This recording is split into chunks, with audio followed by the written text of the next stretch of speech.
Hey guys, today I'm going to show you how to change colors on Shopify website. At your Shopify dashboard, go to online store from the options at the left and make sure that you are at the themes page. From here, in line with your current theme is a customize button, so click on that and you should now be at your store editor. From here, we can then select a specific section. For example, I'm going to select the footer section of mine. And there will then be menu settings at the left, and within it is a color scheme option, so you can select the options beside it, and you can then see many color schemes. Usually there is 2 light color schemes and 2 dark mode color schemes as well, and 1 with the accent color. For example, I'm going to change it to scheme 5, and it should look like that. Now, if you expand the color scheme options again, if you actually want to edit all your theme's colors, we go to our color theme settings. So to go to theme settings, click on the gear icon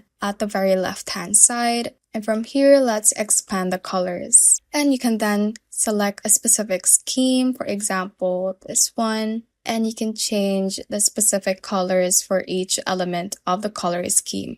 For example, the background, you can change it to any color you want. Just go through these color sliders, or you can also access the currently used colors that you have, such as like that. And so you want to be careful in editing each color scheme to still match the color schemes of the other sections of your page. So if you change a color scheme, it will apply throughout your store if you use the same color scheme for specific sections. So you have to keep that in mind when changing specific colors of the elements within a color scheme. You can also add a new scheme in here if you have a whole different color scheme in mind. Thanks for watching, and if you found this useful, hit that like button and subscribe for more videos like this.